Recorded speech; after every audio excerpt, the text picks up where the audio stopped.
Hey guys, here is the adding and subtracting rational expressions practice and lesson.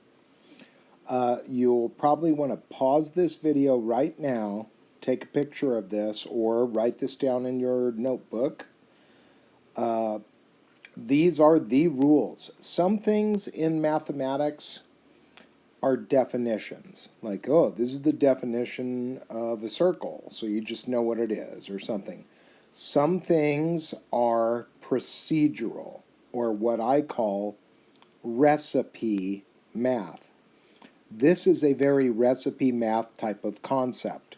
If you want to add or subtract rational expressions, if you start with the first step I have listed here, and you keep going till you hit the bottom step, you will have added or subtracted those rational expressions correctly.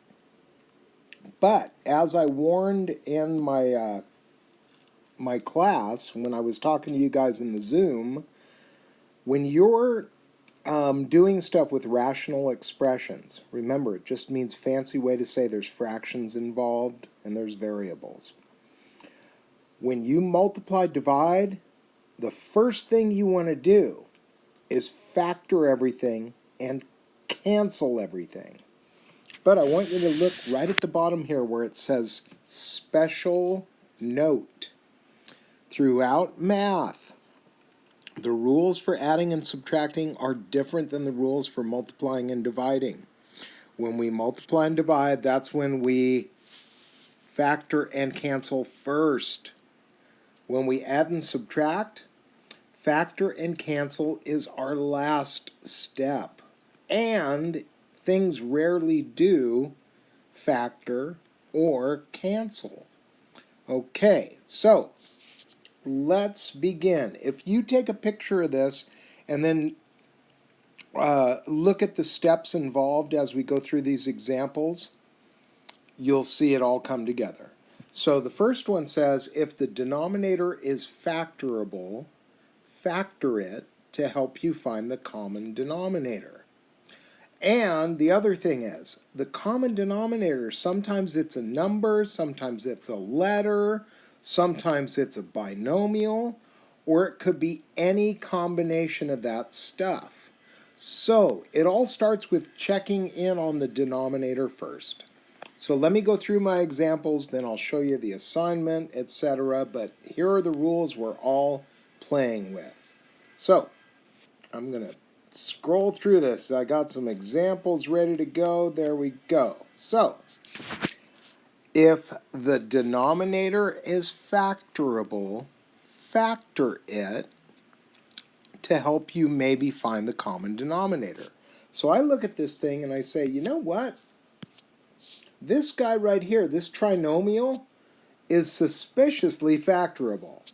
In fact, I believe that I could break this thing down into two binomials, and one of them would be x times x, that's for the x squared. I want it to end with a minus 14, so I know it's got to be a positive times a negative to get a minus. And for this one, it's going to be a 2 and a 7, because 2 times 7 will give me negative 14. And look, I can verify that that's exactly how it would have factored by looking right there. Also, I want you to know they're trying to kind of give you like a little hint built into the problem sometimes. Look at this guy over here. This guy already had an x plus 2. Now, here's the deal. Please don't try to cancel stuff right at the beginning. Look, see this guy right here? They didn't put it in parentheses, but I'm going to put it in parentheses. Do those two binomials match exactly? No, they do not. So do not try to reduce them. Don't get tempted and go, oh, I'm just going to knock out the x's or something. Not true. So here's what's going to happen. My job is to make this bottom part over here and this bottom part over here the same bottom part. Then they would be denominators that are common. to each other. And we call them common denominators. So here's what's going to happen. I can already tell you, the bigger dude is usually the cool guy when it comes to this. See, this guy's got everything. I got an x plus 2. I got an x minus 7. This guy's sitting over here going, well, I only have an x plus 2. But if you had an x minus 7, if this guy had an x minus 7 right here, they would then be matching. They would have the same denominator. So whatever you do to the bottom, you do to the top. So I introduced that into the problem. Now, the common denominator. When I'm done, this is the bottom of the answer. The answer's going to have something in the bottom, the common denominator. But what do I do with all this other stuff? I clean it up. So I'm going to do this. I just want to make sure I'm using kind of multicolored thing here.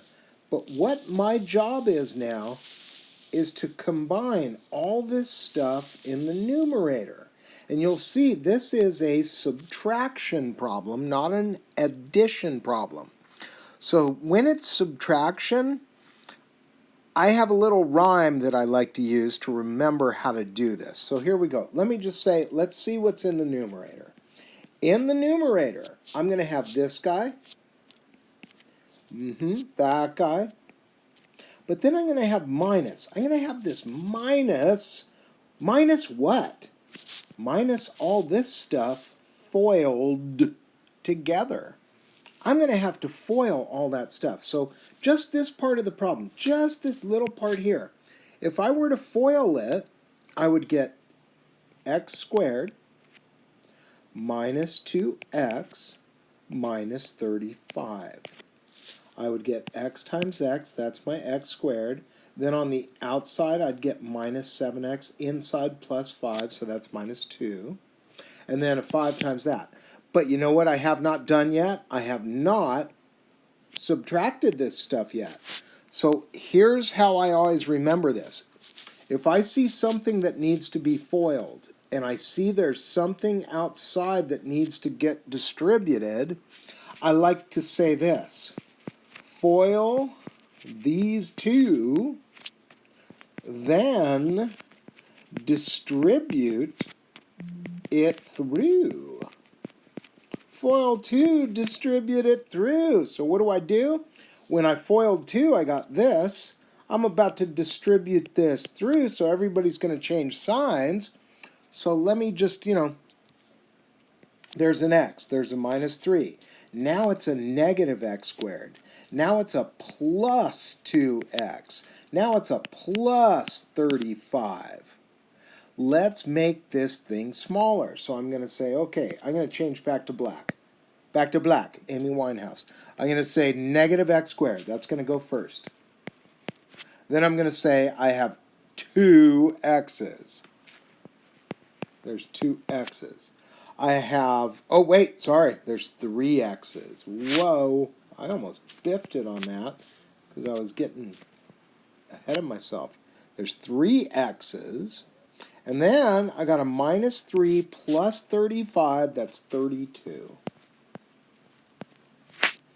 And I'm going to tell you, just for fun's sake, to make this quicker, this does not reduce.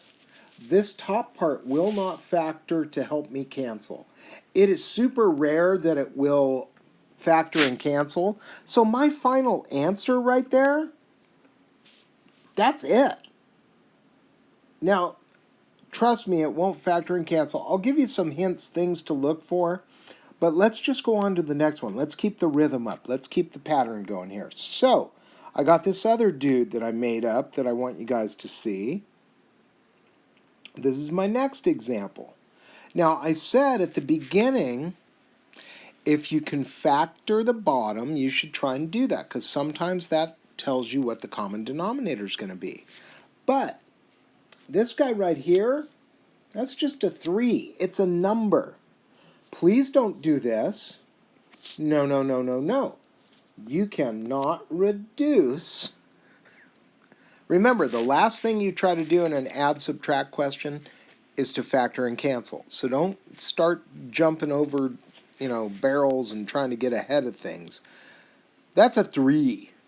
3s don't factor, they're 3s. I am a 3. This guy will not factor. I am an X. That's all he is. And then this guy over here is not a trinomial. He's just a lonely old binomial. I'm X plus 2. That's what he is. And please don't try to cancel this X with that X. Don't do that. No, no, no. Because this guy is a binomial also. They don't match exactly, so do not mess with them. But this is the time where, and I'm going to scroll down to my notes so I can read this through with you. This is the time when you say, well, the denominator is not factorable. I can't do anything about it. It won't help me find the common denominator.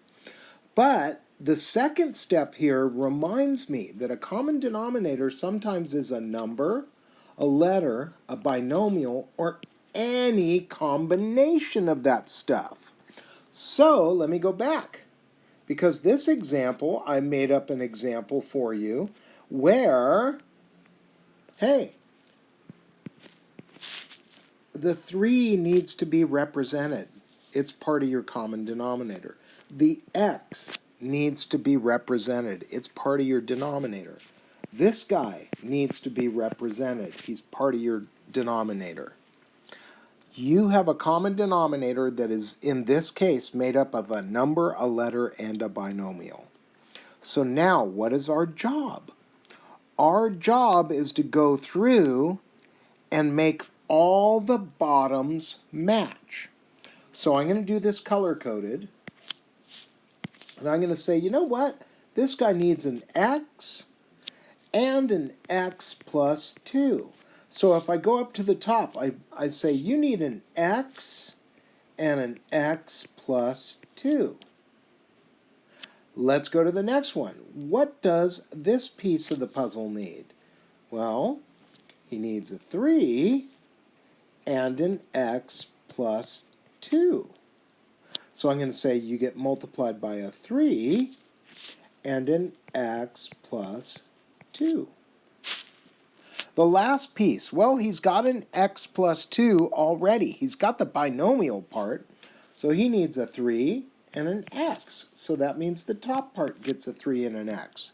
See, when you go through to get common denominators, you want them all to match, and whatever they're lacking, you provide it. That's your job. Now, I'm going to do this in a different color. How about blue? In my numerator. What's going on in my numerator? Well, let's piece it together. I've got an X times an X plus 3 times an X plus 2. Now, I can do all that multiplying in a second, but I just want to bring it all into one spot. Then minus, I got a 3 times 6. I'm just going to call that 18. 3 times 6 times X plus 2. Let's move on down the line. Plus, I've got a 3x times x minus 1. Now, I remember doing this in Algebra 1 where they had me multiply stuff out and then combine like terms. So, just a reminder, I am doing all my numerator work in a separate spot because if I want to get this right, I've got to combine all the terms that are here before I do anything else. But take a look at this. This right here, this is going to be a FOIL 2 distribute it through situation. If I FOIL these 2, I'll get this. I'm now going to distribute that through. And what do I end up with? Final result here, I get x third plus 5x squared plus 6x. Let's continue. I'm going to take this negative 18 and I'm going to bring it in. What's that going to do for me? Well, I'm going to get negative 18x's minus 36. We're almost home free. Now I'm going to take this positive 3x and I'm going to bring it in. So I'm going to say plus 3x squareds, and then 3x times minus 1 is just minus 3x. And let's combine all this stuff. Remember, we go from highest power to lowest power. So the highest powered thing I see here is that x cubed. So I'm going to go back to black. X cubed goes first.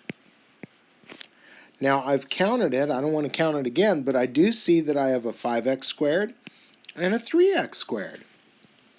That's 8x squareds. I have a 6x minus 18x minus 3 more x. So 6x, take away 18x, that's negative 12, minus 3 more, that's negative 15 x's. And then the very last piece of the puzzle appears to be this guy right here, negative 30x, or 36, or minus 36.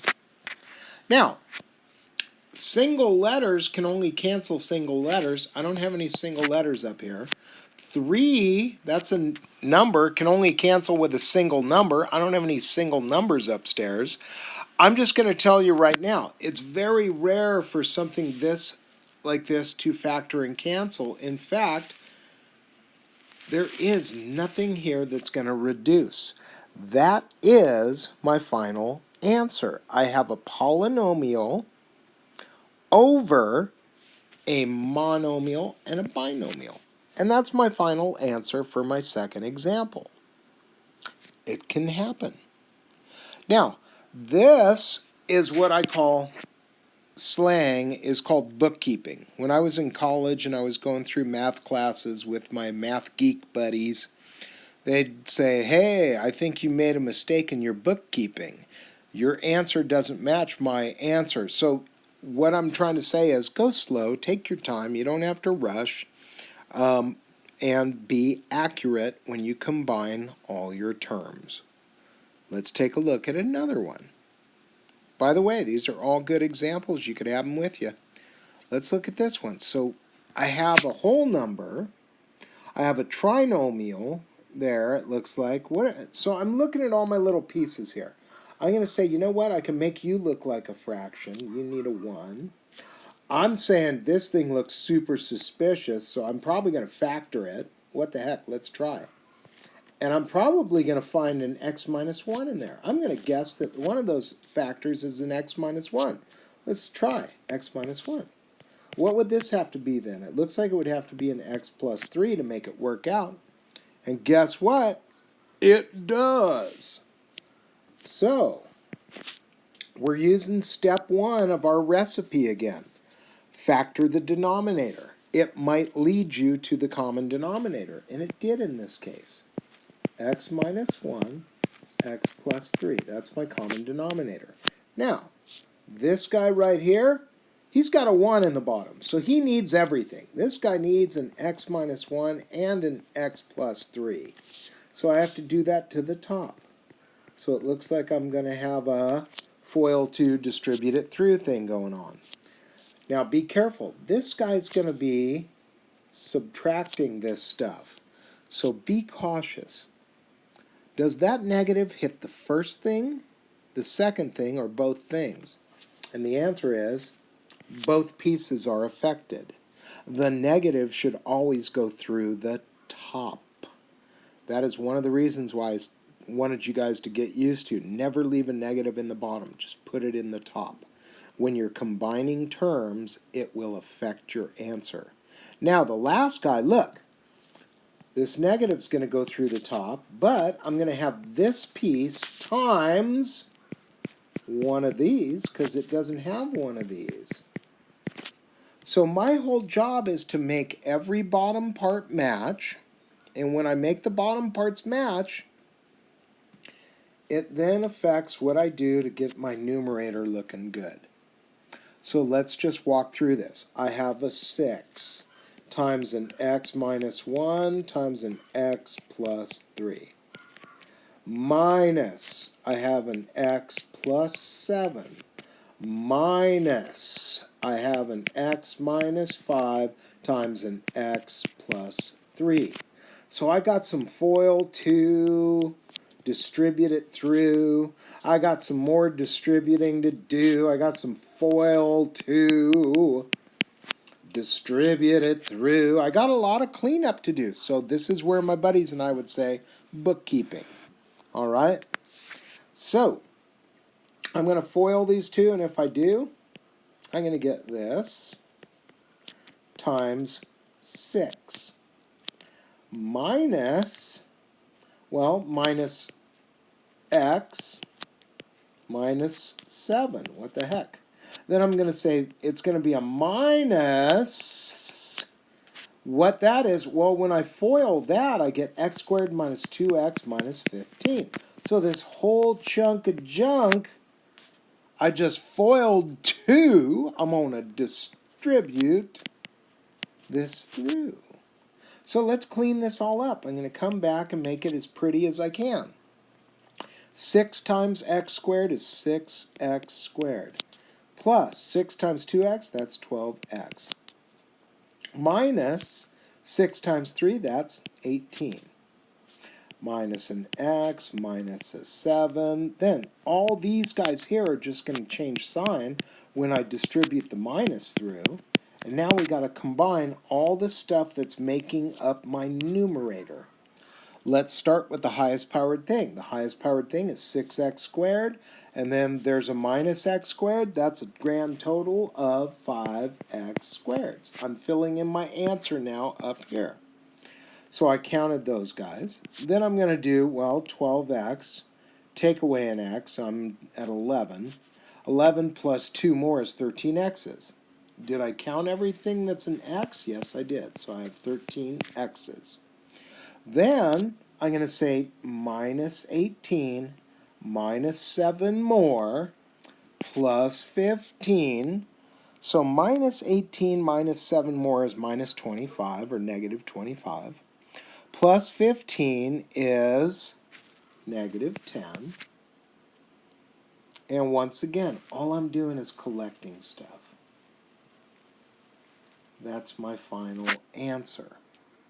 Now, once again, I'm not focusing on does the top part factor and cancel. I'm not focusing there. It's so rare that it actually happens. It's super rare. But there is a way I know ahead of time that it's not factoring or canceling. I can tell. And I'll clue you in on that later. Let's just get the mechanics down. Let's get the correct steps down. Oh, by the way, here, if you want to put this in your notes, pause me at any time and record the stuff that we're doing. Okay, in your notebook, I mean. So let's try this one. What the heck? There's different letters. Yeah, but I'm just going to remind you. Whoop. The denominator is not always factorable. If the denominator is factorable, factor it. Okay. The common denominator might be a number, a letter. Let's stop right there. Sometimes the denominator is just a bunch of letters. It can happen. It's okay to happen that way. But this time, let's look at this one. I have this guy x first, y first. Here's an x squared, y first. X first, y squared. I'm going to tell you right now, the common denominator is going to be x squared, y squared. Whatever the biggest dude is, he's always the coolest, okay? He's got everything you want. So let's go back through and make this work out. This is actually the easiest problem we've done so far because if I multiply this part here by another x and another y, we just did all our exponent rules. That's going to give me x2, y2, and that's what I want. So this guy needs an xy. Then, this dude already has an x squared. He just needs another y. And then he'd have y squared, so give him a y. Over here, this guy's like, I need an x. I totally need that x. Okay, have an x. That's okay. You can have that x. See, what would happen right here? This would say then x squared, y squared in the bottom. It totally would. This guy would say x squared, y squared in the bottom. Yeah, it would. And likewise, aquí también. So what's my common denominator? X squared, y squared. When it's single letters, you key in on the coolest guys, which are the dudes with the most power. So, this one's almost done, because what do I have? 1xy plus 2y minus, don't forget it's minus, 4x. Now, just if you want, you don't have to put the 1. You could just say xy. If you want, you could put this guy next, and I'm going to tell you why in a second. Mathematically, you should always put your stuff in alphabetical order. That's just politeness. So, this guy's got an x, this guy's got an x, this guy's got an x. Doesn't matter which one goes first. They both have x's. But this guy goes last because he doesn't have an x. Think of the alphabet. What comes first? X before y. Okay. So, anyway, what's our final answer look like then? Well, our final answer looks like this then. If I put it in that order,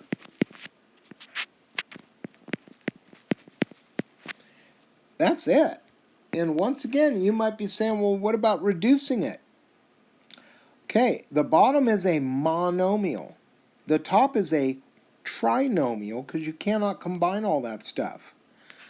Trinomials don't knock out monomials. They don't. The only way you could reduce it is if you could take out a single letter from every term in the top. You can't. They don't have a GCF in the top to take out. There's no GCF in the top. So you're done. That is a complete answer. Now, let's just look. I got a couple extra random ones, so we are just... What is your gut telling you? Look at this one. What does your gut tell you the denominator should be?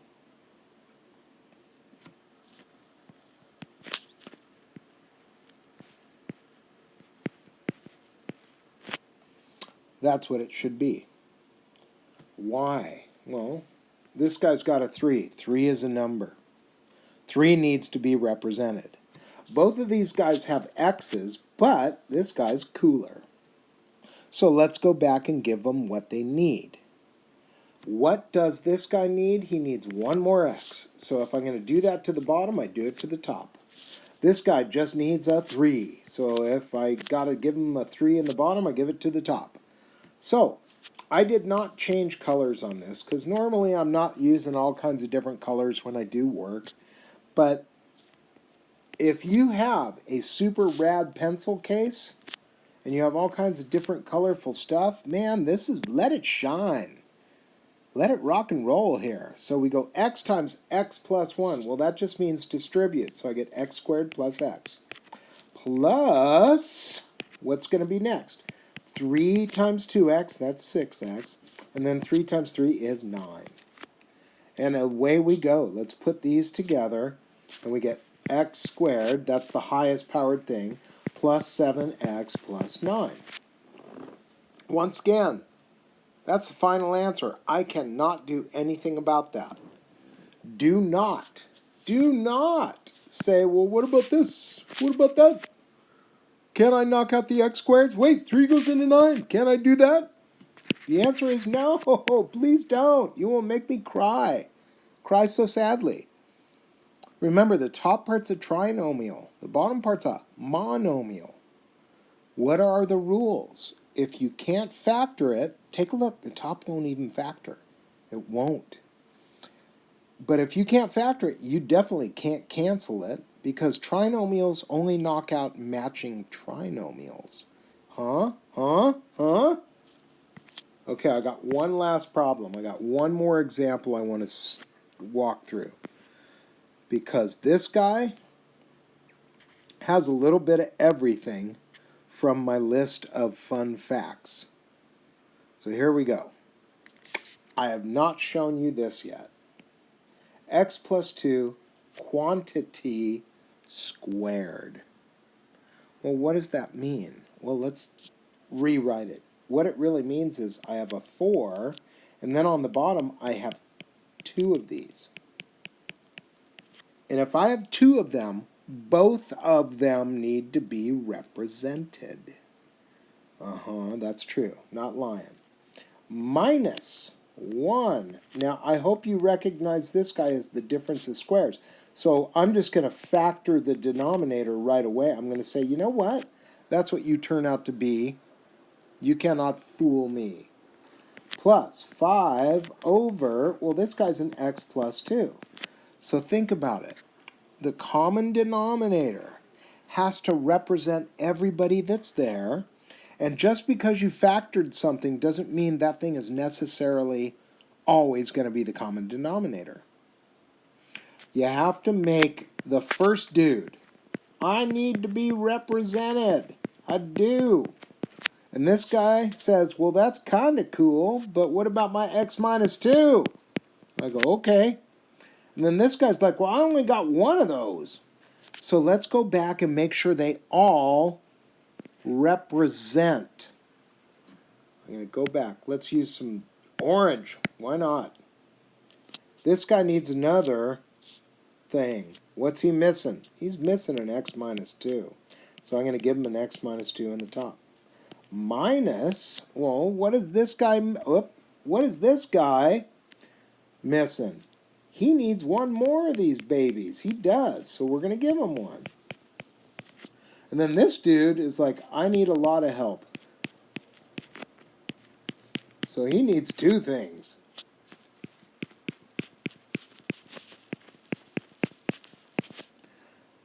So let's bookkeep. Let's bookkeep this thing nice and clean. In the numerator, we have 4 times x minus 2. Minus, well, there's a 1 times x plus 2. Plus 5 times, now check this out, I'm going to go fancy on you, x squared minus 4. Do you see what I did there? You see what I did? I went x plus 2 times x minus 2 is difference of squares. And I went al revés. That's Spanish for in reverse. Right? So here we go. Let's clean this up. Let's make it as pretty as possible. This is getting distributed. This is getting, that, everybody's getting distributed. So this guy's 4x minus 8. Minus 1x minus 2. Plus 5x squared minus 20. You go first. You are the coolest. 5x squared, you go first. Then I say there's a 4x minus an x. That's a 3x. And then last but not least, I got minus 8 minus 2 more minus 20, which is a grand total of minus 30. That is the final answer. Now, here's the deal. Once again, those are the rules I've been following. And once you have one numerator over one denominator, then and only then do you try and factor and cancel. Now, I'm going to tell you, factor and cancel does not happen very often at all. I do not want to go deep into this right now because that's a lot of a lesson already. We're up to like the 30-something minute mark, I'm sure, by this time. Oh yeah, there it is. I keep forgetting there's a little clock in the top here when I do this. So yeah, I mean, we're like 33 minutes already. So here's what I want you to focus on. The chance of things factoring and cancel super slim. So let's just focus on the recipe for success. And notice, you got to combine like terms. That's what I've been doing when I say bookkeeping. Don't cancel anything yet. Put it all together in one numerical statement. That's what I do in a separate. I'm like, this is where I'm going to get my numerator from. By combining like terms. Combine like terms. We'll worry about factor and cancel in the near future, not right now. So, here is the actual work I want you guys to try. So, I'm going to scroll up to the top. I hid it from you. Whoop, come on. All the way to the top. Here we go. Unit 3, Video 5, I called it. I want you to do 35 to 54. So, 35 to 48, it's kind of weird how the page is numbered, and then 49, 50, 54, etc. Okay? Some of these are super fast and easy. They really aren't tons of work. Some of them require more work. Some of them will have binomials in the bottom. Some will have single letters. Some will have single numbers. It's all just, depends on what the situation is. Now, there's one problem I'm looking at here, noticing that I did not do an example like it, and it's number 45. Number 45, you might look at that and go, oh, I just add x to the other one. Okay, when you're trying to get a common denominator, you never get a common denominator by adding anything to the bottom. It's always through multiplication. So just on number 45, since I didn't do any example like this, let me start you off correctly. I see that this thing factors. It's got a common denominator, or it's not a common, it's got a GCF. I can take an x out. And then you did see an example that looks kind of like this. So that's my hint for number 45. Just in case you get stuck and you're like, I don't even know where to go next. Once again, I took these problems out of that book that I like because they show all their steps. So problems 35, 36, 37, etc. Look, here's your final answer, here's your final answer, etc. The last thing they write down is the final answer, okay? Take a look. Keep going down, 45. Number 46, there's the answer. 47. Oh, that's not it. Sorry. Oops. Let me get rid of that. 47, etc., etc., etc. Just a heads up. Not one single one of these dudes will factor and cancel when you get to the end. They won't. It is so rare that it happens. And I did not want to, go there today. Let's just get the basics down. But you can, whoops, oh my God, what is that? You can pause it, take a picture of it. So there's the assignment. Click. Here's one part of the answer key. Click. The other part of the answer key. Click.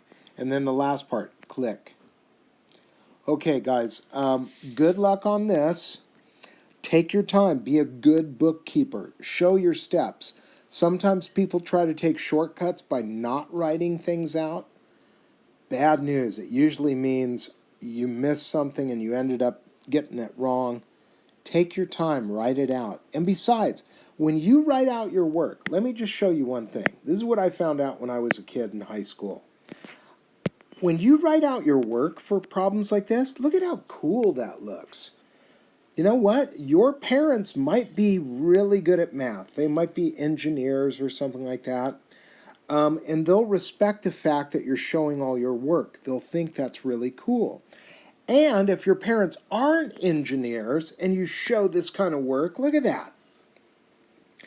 Then you really could, you could say, look at how hard I'm working. And that's when you hit your parents up for money. That's when you say, look at how much work I'm doing. I'm trying to be such a good kid, Mom and Dad. And then can I borrow $20? That's when you hit them up for money. That's when my kid hits me up for money, and it always works. Okay.